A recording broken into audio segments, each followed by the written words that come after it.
Yeah, welcome to the video. So in this video, I'm going to explain how you can actually do lead scoring, and through lead scoring, you can actually run ads to the people you actually want to sell and the people who are most likely to actually buy your product. And not only run ads, but also target all your campaigns, whether it's organic, your messaging, all the sort of stuff, your offer to those people who are more likely to buy. Now, I'm also going to be looking at the second camera over here, but I'm also skeptical on if it is going to work or not. So if it doesn't work, just ignore me looking at this camera, because I will be looking at this camera time to time to kind of create a great video. But then if the second camera actually doesn't work, then it's going to be actually, I'm going to look like a fool. So if that's the case, ignore it. Okay. Now, lead scoring is essentially, it is pretty simple. So you first need to have some kind of funnel, right? It can be any type of funnel. It can be a book a call type funnel. It can be an event challenge funnel, whatever it might be. But your goal with that is to essentially get the people who book a call or the people who register for your event information, so that you can actually then do what I'm going to explain in a second. So first of all, you have some type of funnel. For example, to give you an example from event or challenge funnels, which is popping off lately. For example, we recently did a launch, event challenge launch, or even event funnel, challenge funnel, whatever you might want to call it. And we collected $200,000 in 27 days. For example, one of the strategies we implemented and we are going to implement is lead scoring. Now, the way it worked is when people wanted to register for the event, they put in their information, whether it's, first is their name, email, and phone number. And then they actually went into another page saying their registration is almost complete, but they need to also now fill out another survey. And then they will be able to get into the Telegram group or WhatsApp group and then get all the resources that we promised them. Now, in that survey, we ask a lot of questions, but if you don't have any data yet, then the main questions you will be asking on the top of my mind is the age, how much they make per month, maybe their goals, or whatever it might be. Let me actually check my notes here, because I had a few. So age range, current income, amount of money saved, previous experience with similar products or services, and goals and challenges, right? So these are the main questions you can ask. But if you don't have any kind of data from past surveys or events, you can the main questions are age, income, savings, meaning like meaning like how much money do they have saved right now, and also previous purchase experience, meaning if they have purchased any program that is similar to yours or things like that. Now, for context, I didn't ask this question, previous purchase experience, in the last event we did, because I find it like in some cases you shouldn't ask that, because then it's a bit obvious that you're going to sell them something. And if a lot of people don't know that you have a product like that, then it's not logical to do so. And especially if your audience is a bit more skeptical. Obviously, it really depends on your audience what you do all times. But if your audience is especially a bit more skeptical, do not ask that. Maybe you can also ask it. Try it out. See it for yourself. But again, you ask these questions and then you get the data from them. And then obviously we will be using Looker Studio, right? So you get all the data. Now there is really the best strategy to essentially make these, or like organize these leads, essentially something called MQL, market qualified lead. So you essentially have market qualified lead. Actually, let me again open my notes, because I had a bunch of notes for this video. So essentially you will have MQL A, MQL B, MQL C, and D. Wait, I'm actually trying to find. Okay, MQL A, MQL B, MQL C, and MQL D. Now, A ones are the highest quality leads with the best conversion potential. The MQL B is good quality leads with converting near average. The C ones is average quality with leads with below average conversion, and D is essentially low quality leads with that rarely convert. Now, you're gonna be organizing the leads in that kind of structure. Now, the way you organize them is, I'm gonna get into it in a second. Now, after you actually have these leads and after you actually have all their information, then what you can do is obviously get them in a Google Sheet and everything, and then you obviously sell them something, right? Whether it's a book call funnel, you sell them a high ticket, or it's an event, you sell them mid-high ticket, whatever it might be. And then what you will do, essentially, by the way, I'm forgetting to look at this camera, but I might as well just not include it anyways. Anyways, so again, you get the purchase data, whether it's a book call funnel or an email funnel. Now, once you get that purchase data, what you need to do essentially is to merge them together, to compare them essentially. Now, obviously it goes way deeper. I will need to record another video kind of going step by step and how to do all those sort of stuff, because we will be using Looker Studio. Essentially, get the lead data and the purchase data, and then you actually um, essentially compare both. So for example, an example of this might be that, you compare both, and you compare the age. Maybe let's go with a niche example or a specific example. Let's say we actually compare the ages of people, right? And so let's say we ask if they are 18 to 20, 20 to, or we ask just an open column, they can put a number, and we ask them how old they are. Now, then we go into our purchase data. Obviously, this is all automated through Looker Studio and everything. Then we go into our purchase data, and then we merge them together. And then we see that, we had 50,000 leads that were between 18 to 20 years old.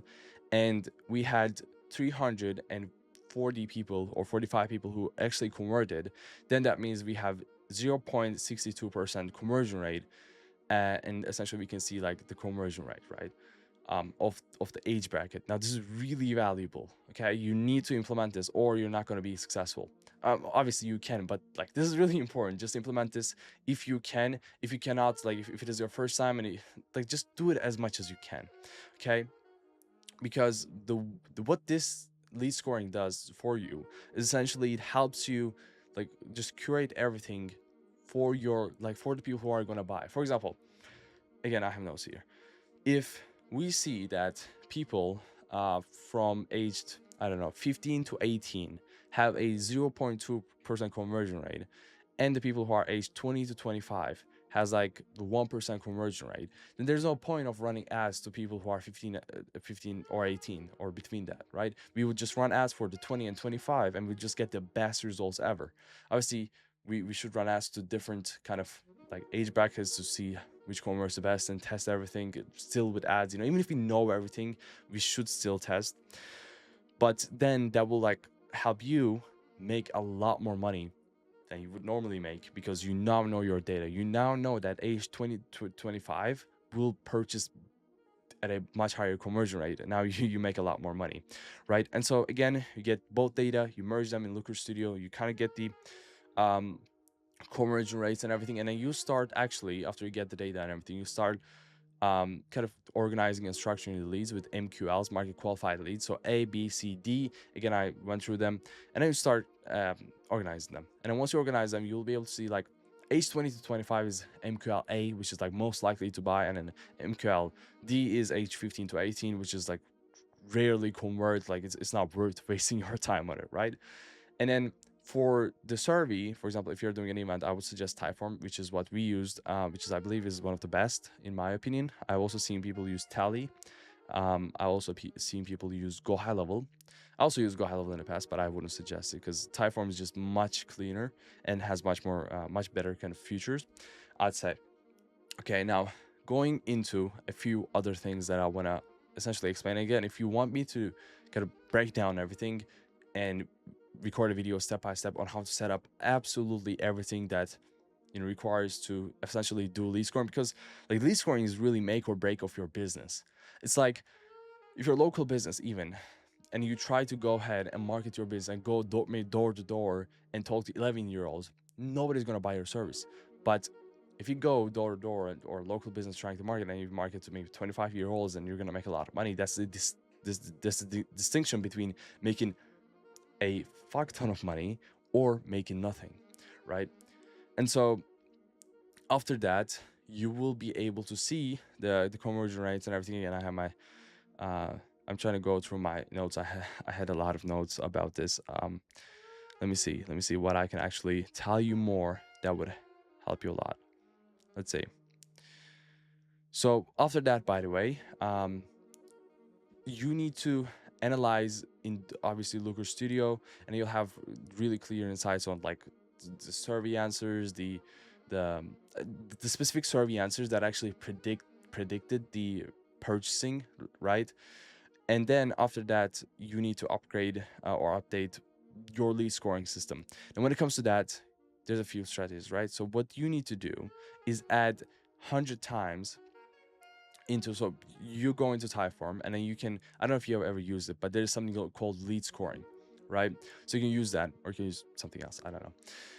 And then when it comes to that, you can essentially kind of score the answers. So you can have like multiple choice answers, and depending on what they answered, you can essentially give them a point, right? So if they answer, I'm aged between 20 and 25, you can give them 100 points. If they're aged 25 to 30, you can give them 50 points. That's really valuable, actually, because what you can do after you get a lot of the data and a lot of the analysis from that is that you can essentially go ahead and get the conversion rates of each of the questions, right? Each of the answers, and then you can times it by 100, right? So just times it by 100. So if it is like, let's say, if it is 1.63% conversion rate, times it by 100, which would become 163 points, and then add that to the points, right? Or you don't need to edit the Typeform specifically. You can literally just translate it yourself on a different app or Google Sheets or whatever you might want to. Both, like everything works, really just depends on what you want and what is easier and more efficient for you, right? And then you essentially point them, right? And then you'll be able to see like every lead by points. So once you implement this, and going into the kind of objective of everything, once you implement this, you're going to be able to see like everything in your business. You're going to be able to see who actually buys your product and who actually doesn't. You're going to be able to see a lead, for example. Maybe your closer is hopping on a call with a lead. You can look at their answers and whether you can do it automatically. You can set up systems for it, or you can work with someone like me who will set up the systems, or you can just manually do it, or the closer can manually do it, and then essentially calculate the points from the answers that the person gave, and then just predict their buying kind of like buying likelihood of buying.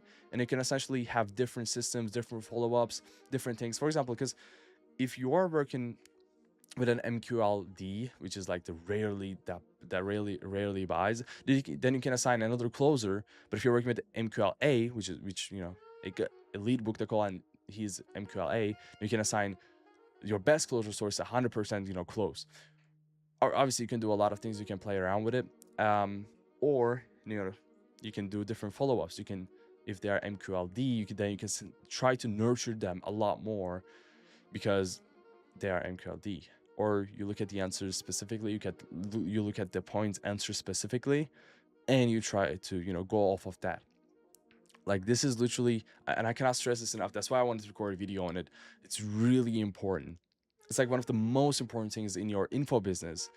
And if you're gonna do it, let me know. Send me I don't know why I keep hitting this, honestly. So yeah, if you have any questions, send me a DM on Instagram, and talk soon.